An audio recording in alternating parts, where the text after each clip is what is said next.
اعوذ باللہ من الشیطان الرجیم بسم اللہ الرحمن الرحیم ربی یسر ولا تعسر وتمم بالخیر۔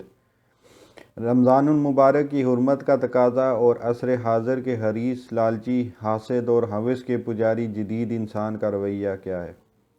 رمضان المبارک میں رات بھر جاگ کر کھاتے رہنا، گھومتے رہنا، خریداریاں کرنا اسلام کی روایت نہیں ہے۔ اکثر دیندار لوگ عید کے دن فجر کی نماز سے محروم رہتے ہیں کہ رات کو خریداری میں مصروف تھے۔ کاروباری حضرات بھی فجر اور عید کی نماز سے محروم رہتے ہیں کہ رات بھر فروخت میں مشغول رہے اور آتے آتے وقت نکل گیا یا طبیعت آمادہ نہ ہوئی۔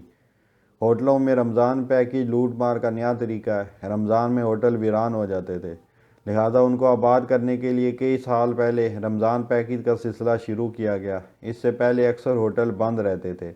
ہوٹل والوں کا خیال تھا کہ لوگ روزے میں کم کھائیں گے، لہذا فائدہ بھی زیادہ ہوگا اور پیکج میں دام کم کر کے زیادہ صارفین مہیا کیا جا سکتے ہیں، لہذا اب رمضان میں ہوٹل جو ہیں فجر تک بھرے رہتے ہیں۔ دیندار خاندان یہ سوچے سمجھے بغیر کہ ہوٹلوں میں کھانے پینے کی ثقافت، روایت اور وہ بھی رمضان جیسے مقدس مہینے میں کتنی تباہ کن ہے، اس میں کیا حرج ہے کہ فلسفے کے تحت حلال کر لی گئی۔ ہوٹل والا صارفین کو لوٹنا چاہتا ہے، صارفین ہوٹل والے کو لوٹنا چاہتے ہیں کہ جتنا مال دیا ہے اس سے زیادہ کھا لیں، لہذا افطاری اور سحری اب ہوٹلوں میں ہو رہی ہے۔ نہ نماز کا اہتمام، نہ پردے کا خیال، نہ رمضان کے تقدس کی اہمیت، ہر شخص زیادہ سے زیادہ کھانے میں مصروف ہے۔ حالانکہ رمضان میں اگر ہوٹلوں میں مفت کھانے کی بھی پیشکش ہو، تب بھی رمضان المبارک کی حرمت کا تقاضا یہ ہے کہ اس دعوت کو رد کر دیا جائے اور گھروں اور مساجد تک محدود رہ کر اس ماہ کی برکات سے مکمل اور زیادہ سے زیادہ استفادہ کیا جائے۔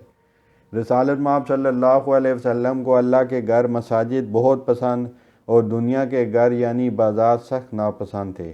رسول اللہ صلی اللہ علیہ وسلم کی امت رمضان المبارک کا مہینہ بازاری سرگرمیوں میں گزار کر سنت کی تقلید کر رہی ہے یا اپنی خواہش نفسانی کی۔ ہوٹلوں میں یہ افسوسناک منظر بھی دیکھا گیا ہے کہ جو لوگ افطاری اور کھانے کے پیکج سے پورا فائدہ نہیں اٹھا سکتے یا کھانا پسند نہیں آتا تو کھانا لے لے کر ضائع کرتے اور انتقام کی آگ بجھاتے ہیں۔ جدیدیت کا ثمر یہ حاسد، حریص اور ہوس کا پجاری انسان ہے جو ایک دوسرے کو نقصان پہنچانے اور ایک دوسرے سے زیادہ فائدہ سمیٹنے میں مصروف ہے۔ قرآن کریم کے الفاظ میں جس کے لینے کے پیمانے اور ہیں اور دینے کے پیمانے کچھ اور ہیں۔ قرآن کریم ایسے لوگوں کو تباہی کی نوید سناتا ہے۔ وَيْلٌ لِّلْمُطَفِّفِينَ الَّذِينَ إِذَا اكْتَالُوا عَلَى النَّاسِ يَسْتَوْفُونَ وَإِذَا كَالُوهُمْ أَو وَّزَنُوهُمْ يُخْسِرُونَ۔ رمضان میں صبر کا، ضبط کا اور تزکیہ نفس کا مہینہ ہے، مگر رات بھر دیندار لوگ ہوٹلوں میں کھانے کھاتے ہیں جہاں بے پردگی اور بے حیائی عام ہوتی ہے اور عبادت و سکون کا کوئی لمحہ میسر نہیں ہوتا۔ KFC میں رات بھر کی قطار صرف اس لیے ہے کہ کھانا سستا ہو گیا ہے۔ KFC کے دام گر جاتے ہیں، اس لیے گاڑیوں کی لمبی قطاریں لگی رہتی ہیں اور سستا کھانے کے شوقین یہاں ٹوٹ پڑتے ہیں۔ رات گئے KFC وہی پہنچ سکتے ہیں جن کے پاس اپنی گاڑی ہو، یعنی لوٹ مار کے اس عمل میں عمرہ ہی شریک ہو سکتے ہیں، غربا نہیں۔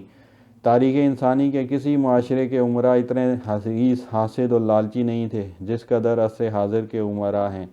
دیندار لوگ بھی رات کے وقت KFC کے سستے کھانے کے لیے یلغار کرتے ہیں۔ یہ فساد فی انفس کی انتہا ہے۔ یہ صرف KFC تک محدود نہیں ہے، تمام جو ہوٹل ہیں اور فاسٹ فوڈ یا چائنیز ریسٹورنٹس یا عام ہوٹل بھی، وہاں پہ بھی لوگوں کی رش لگی رہتی ہے۔ کاش کہ ان دیندار لوگوں نے بھی پرندوں کی زندگی سے عبرت حاصل کی ہوتی۔ کوئی پرندہ مغرب کے بعد کچھ نہیں کھاتا۔ آپ اسے کسی قسم کا پیکج دے دیں، لالچ دے دیں، وہ اپنی فطرت کے تقاضوں کے مطابق عمل کرتا ہے۔ پرندے رات گئے کھانا کھانا پسند نہیں کرتے، مگر عہد حاضر کا انسان جو تاریخ کا واحد انسان ہے، جانوروں اور پرندوں سے گیا گزرا ہو گیا۔ KFC جانوروں کو مفت پیکج مہیا کرے تب بھی وہ اپنے مساکن اور رات کی نیند کو ترک کر کے اپنے آشیانوں سے باہر نہیں نکلیں گے، مگر جدید عہد کا جدید جانور تہجد چھوڑ کر اسلامی روایات کو نظر انداز کر کے صرف سستے چٹخاروں کے لیے گلی کوچوں میں آوارہ پھر رہا ہے۔ دنیا کی 17 تہذیبیں راتوں کو اس طرح کھانے پینے کے تصور سے آ رہی ہیں۔